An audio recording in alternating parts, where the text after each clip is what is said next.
આજે આપણે પંજાબી શાકને ટક્કર મારે એવું એકલી ડુંગળીનું શાક બનાવીશું। અહીંયા નથી ભરેલી ડુંગળી કે નથી આખી ડુંગળી।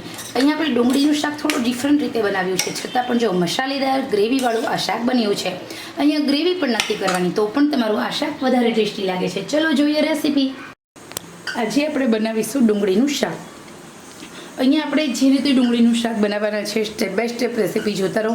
500 ગ્રામ ડુંગળી છે, એ ડુંગળીને આપણે આવી રીતે ઊભી પટ્ટીમાં એક ડુંગળીના 4 ભાગ કરી લીધા છે। અત્યારે હાલ ચોમાસું શરૂ થઈ ગયું છે, ચોમાસામાં લીલા શાકભાજી ખાવાની બહુ મજા નહીં આવે, તો આવી રીતે જો તમે ડુંગળીનું શાક બનાવશો તો રોજ ખાતા હશો એના કરતાં તમને કંઈક ડિફરન્ટ મળશે અને ખાતા જશો અને બોલતા જશો કે વાહ ભાઈ વાહ, ડુંગળીનું શાક તો આ જ રીતે બને। ચલો જોઈએ રેસીપી। 500 ગ્રામ ડુંગળી છે તો 4 ચમચી તેલ લેવાનું। આમ તો આપણે 500 ગ્રામ શાક હોય તો 3 ચમચી તેલ લઈએ છીએ। હવે ડુંગળીની આ રેસીપી થોડી ડિફરન્ટ છે। આપણે તેલ ગરમ થાય એટલે સૌથી પહેલાં આપણે ડુંગળીને ઉમેરી દેવાની છે। આ ડુંગળીને તેલમાં જ આપણે ચડવા દેવાની છે। ઓછામાં ઓછી 60 થી 70% સુધી આ ડુંગળીને આમ જ ચડવા દેવાની। ડુંગળીને સતત હલાવ નથી કરવાની, થોડી વારે જ હલાવશું આપણે, પરંતુ ગેસની આંચ મીડિયમ પણ નથી રાખવી, ગેસની આંચ એકદમ ફૂલ રાખવાની છે। ઓકે, તો ચલો આપણે કેવી રીતે સ્ટેપ બાય સ્ટેપ મેં આ ડુંગળીનું શાક બનાવ્યું થોડી ડિફરન્ટ રીતે, સાથે વધારે ટેસ્ટી એની રીત જોઈએ। આ ડુંગળીના શાકમાં આપણે પાણીનો ભાગ એકદમ ઓછો એડ કરવાનો છે। અહીંયા તેલ આપણે થોડું એટલા માટે 1 ચમચી વધારે લેવાનું, કારણ કે ડુંગળીને એટલી તેલમાં જ ચડવા દેવાની છે। કોઈપણ શાક જે તેલમાં ચડતા હોય એનો ટેસ્ટ બહુ સરસ મજાનો આવતો હોય છે, એટલા માટે અહીંયા આપણે ડુંગળીના શાકને તેલમાં જ આપણે ચડવા દઈશું, એ પ્રિફર કરીશું। તો ઓછામાં ઓછું 3 થી 4 મિનિટનો ટાઈમ ખરેખર લાગે છે આ ડુંગળીના શાકને ચડતા। ઘણી બધી વસ્તુ આપણે સ્ટેપ બાય સ્ટેપ એડ કરવાની છે, એ પણ તમે જોતા રહો વિડીયોમાં। હું અહીંયા બધી જ વસ્તુ સિક્રેટ રેસીપી છે, આ એકદમ સરસ મજાની છે। કઈ કઈ વસ્તુ મેં ઉમેરી છે જેના કારણે વધારે ટેસ્ટી આપણું આ શાક બને છે એ પણ આપણે જોઈશું। તો 1 મિનિટ થઈ ગઈ છે, આપણે હલાવીશું, માત્ર ડુંગળીને ઉપર નીચે જ કરવાની છે, હલાવવાની નથી, એની રીતે જ પેશીઓ બધી છૂટી પડવા લાગશે। ડુંગળીની એક પેશી છૂટી પડશે, મજા આવશે આ શાક ખાવામાં। દર 1 મિનિટે આવી રીતે હલાવવાનું છે। ટોટલ 4 મિનિટ સુધી આપણે આ ડુંગળીને ચડવા દેવાની। હવે અહીંયા આપણે એકદમ સરસ રીતે હલાવી લઈશું। ટોટલ 2 મિનિટ થઈ છે। 2 મિનિટની અંદર આપણી જે ઓનિયન છે એનો કલર એકદમ બદલાઈ ગયો છે। તો હવે આપણે હજી 2 મિનિટ સુધી ચડવા દેવાની છે। ઓનિયન કાચી રહેવી ન જોઈએ, એની રીતે તમે જો એક પેશી આપણી છૂટી પડી રહી છે।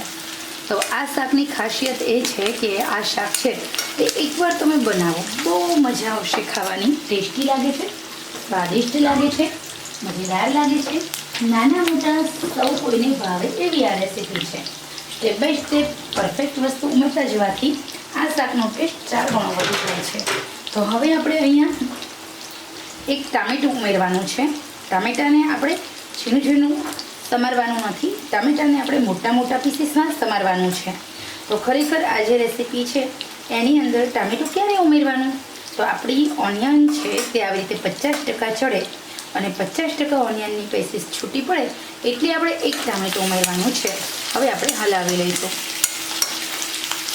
હવે ટામેટું ઉમેરી ટામેટાની પણ આપણે આમ જ ચડવા દેવાનું છે। અત્યારે બીજા બધા મસાલા નથી કરવાના, મસાલા આપણે સૌથી છેલ્લે કરવાના છે। હજી આપણે એડ કરવાનું છે એમાં અડધી વાટકી જેટલું શિંગદાણાનો ભૂકો અને સાથે સાથે આપણે 50 ગ્રામ જેટલું પનીર ઉમેરવાનું છે।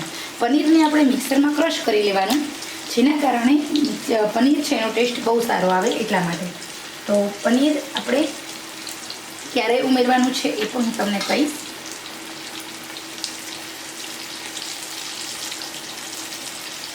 પચાસ ગ્રામ જેટલું પનીર કાં તમારે છીણીને ઉમેરવાનું અને કાં તમારે મિક્સરમાં ક્રશ કરીને ઉમેરવાનું છે।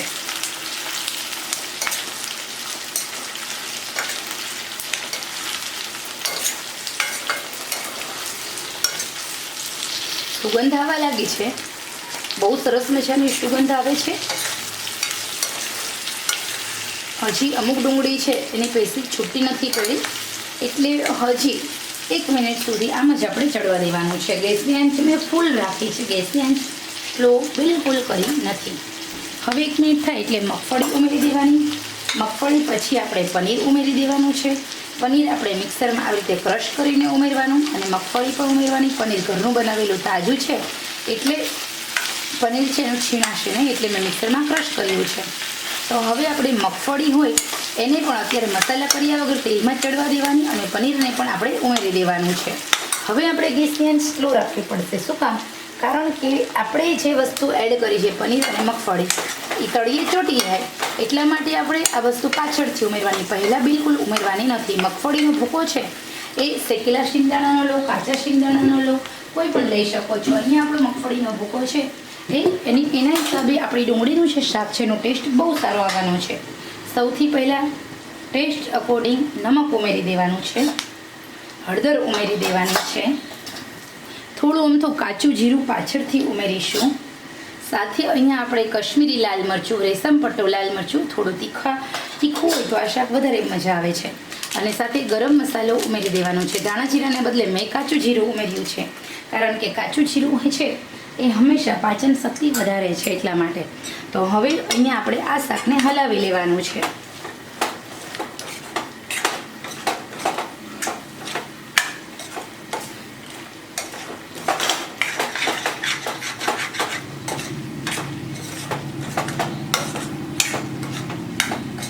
ખરેખર એકવાર તમે આ રીતે ડુંગળીનું શાક બનાવો, બહુ મજા આવશે ખાવાની. હવે આપણે એક બીજી વસ્તુ ઉમેરવાની છે જેનાથી આપણું આ શાક વધારે ટેસ્ટી બનશે. તો એ છે દહીં. તમારા પાસે ઘરનું મોડું દહીં ના હોય તો તમે અડધી ચમચી તાજી ઘરની મલાઈ આ શાકમાં ઉમેરી શકો છો. પરંતુ મલાઈ અને પનીર આ બંનેના કારણે આપણું જે શાક છે હેવી કેલરી થઈ જાય છે.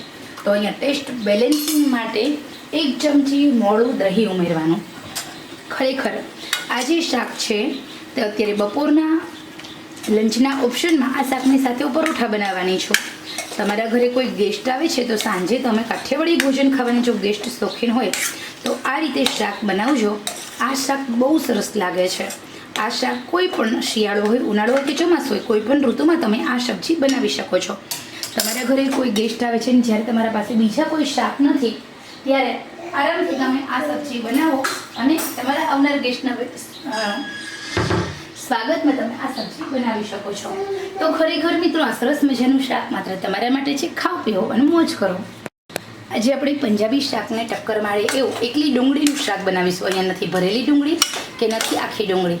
અહીંયા આપણે ડુંગળીનું શાક થોડું ડિફરન્ટ રીતે બનાવ્યું છે, છતાં પણ જો મસાલેદાર ગ્રેવીવાળું આ શાક બન્યું છે. અહીંયા ગ્રેવી પણ નથી કરવાની તો પણ તમારું આ શાક વધારે ટેસ્ટી લાગે છે. ચલો જોઈએ રેસીપી.